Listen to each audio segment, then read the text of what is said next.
공하 예비 공공자분들 잘 지내고 계신가요? 오늘은 부인과 8강 자궁내막 증식증과 자궁내막암을 보도록 하겠습니다. 네, 자궁내막 증식증은 이제 에스트로겐의 지속적인 자극으로 이제 자궁내막이 이렇게 계속 증식되어 있는 상태를 말합니다. 이게 되게 원래보다 비정상적으로 증식되어 있는 상태고, 이게 자궁내막암이 선행병변이기 때문에 되게 중요하고요.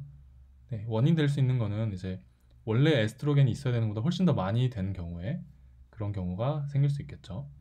이제 여기 가능한 예는 이렇게 있는데, 이제 PCOS 때도 말씀드렸습니다. PCOS인 경우에도 이제 자궁내막 증식증, 자궁내막암의 선행 병변이 될 수 있기 때문에 초음파로 봤을 때 이게 너무 초음파로 봤을 때 너무 많이 자궁내막이 두꺼워져 있으면 생검을 한다, 뭐 이런 식으로 PCOS 설명드릴 때도 말씀을 드렸었죠.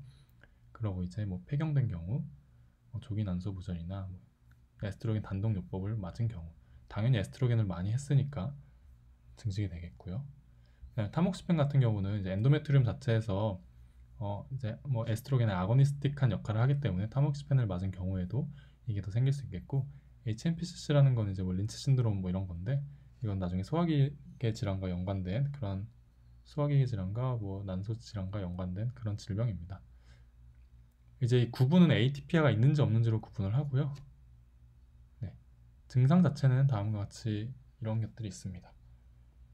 자궁내막이 정상 두께는 밑에 있는 것처럼 월경 시에 1에서 2mm고 배란 직전에 10에서 14mm고 정상 여성에선 최소 8mm 이상인데, 초음파로 봤을 때 폐경 전에 14mm보다 큰 경우, 이 어퍼 리밋보다 큰 경우, 폐경 후에 4mm보다 큰 경우 우리는 의심할 수 있겠고, 이런 경우에 우리는 자궁내막 생검을 통해서 이게 자궁내막 증식증을 확인을 하고 자궁내막 암이 아닌지 확인을 해본다.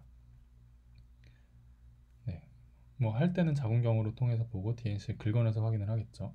그래서 만약에 ATP가 없는 경우 이제 프로게스텐을 치료를 하고 실패하면 수술을 한다. ATP가 있는 경우 이제 그냥 자궁 절제술을 한다. 이렇게 보시면 되겠고요. 프로게스틴을 하는 이유가 뭐냐면, 에스트로겐이 많아서 생기는 거기 때문에 이제 프로게스테론으로 에스트로겐의 작용을 기량한다. 이런 식으로 보시면 되겠습니다. 이제 밑에 보시면 제가 여태까지 만든 암기법 중에 제일 억지스러운 암기법이 있는데요. 자궁 내막증을 치료할 때 우리는 TOC가 NSAID나 프로게스테론, GnRH 아고니스트고, 자궁 내막 증식증은 프로게스테론, 자궁 근종은 GnRH 아고니스트.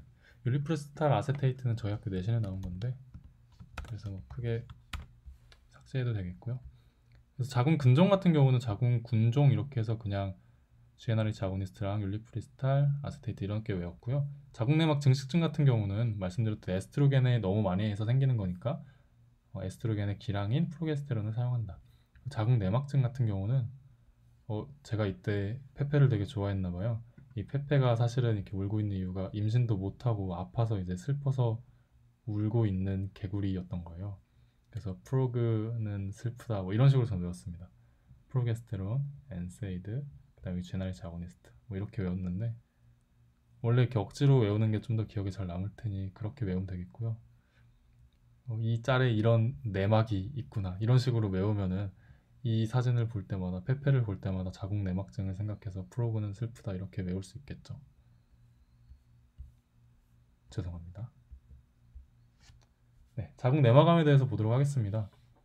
자궁 내막암은 이제 자궁 내막 증식증이 좀 더 진행이 돼서 생긴 경우고요. 다 비슷비슷하겠죠. 이제 자궁 내막 같은 경우는 근데 히스톨로직 그레이드로 예후를 파악하고 서지컬 스테이징으로 병리를 설정한다는데, 일단 제가 자궁경부암 할 때 말씀 안 드렸던 게 뭐냐면, 자궁경부암은 영상학적 검사 중에 우리가 기본적으로 할 수 있는 걸 제외하고는 스테이징을 할 때 하지 않습니다. 뭐 예를 들어서 MRI를 봤는데 다시 한번 말씀을 드리면 이렇게 나와 있는데, 처음에 봤을 때 눈으로 보기에는 뭐 그냥 한 3mm도 안 돼 보였어. 근데 MRI 보니까 뭐 한 5mm가 넘네. 그러면 이제 치료를 어떻게 될까? 그래서 3mm보다 크니까 코나이제이션 하면 안 되겠다. 이게 아니라 처음 봤을 때 그 스테이징으로 해야 되고, 클리니컬 스테이징이라 하죠. 그리고 이제 MRI 같은 경우는 우리가 처음으로 이제 스테이징 할 때 사용하는 것이 아니기 때문에 그런 경우에는 스테이징에 포함되지 않는다. 이걸 제가 자궁경부암에서 말씀을 못 드렸습니다. 죄송합니다. 네. 하지만 자궁 내막암을 다시 보자면, 자궁 내막암은 이제 서지컬 스테이징, 즉 수술을 하면서 병기를 설정한다 이렇게 보시면 되겠고요. 이 같은 경우는 스테이징이 더 복잡한데 이런 식으로만 보면 되겠습니다. 수술이 내신을 제외한 시험에서 나오기 쉽지 않죠. 그래서 이렇게 정리는 해놨는데 혹시 더 필요하신 분들은 뭐 KMLE 교과서를 보시는 게 더 좋을 거고요. 최대한 간단하게 필요한 부분만 좀 발췌해서 놔둔 거고 그렇기 때문에 네, 여기서는 교과서를 보시는 게 더 좋을 것 같습니다. 네, 진단을 보시면 비정상 자궁 출혈 시 엔도메트리얼 바이옵시를 하고요. 그 다음에 이제 뭐 자궁경이나 DNC를 하고 그 다음에 초음파를 하는 게 조직 검사 시 도움이 되겠죠. 그래서 스테이징은 이렇게 자궁체부의 2분의 1을 넘었냐 안 넘었냐를 통해서 스테이지 1을 나눌 수 있고 2는 서빅스 침범했냐, 스테이지 3는 로컬 혹은 리저널하게 침범을 했냐, 아니면 스테이지 4는 방광창 혹은 더 멀리 디스턴트 메탈 했냐 이렇게 보시면 되겠고요. 가장 중요한 거는 이제 스테이지 1이나 2 정도만 보면 되겠습니다. 스테이지 1, 2에서만 이제 이렇게 치료가 있는데 일단은 어쨌든 서지컬 스테이징이기 때문에 이게 자궁 내막암 의심이 되면 무조건 이제 TAH랑 BSO 뭐냐면 이제 토탈 압도미널 히스테렉토미랑 이제 바이레터럴 살핑고 오브렉tom인데 그냥 다 잘라내는 겁니다. 자궁이랑 이제 난소까지 다 잘라내는 경우고 그 다음에 이제 림프절까지도 잘라낼 수도 있다 이렇게 돼 있는 거고요.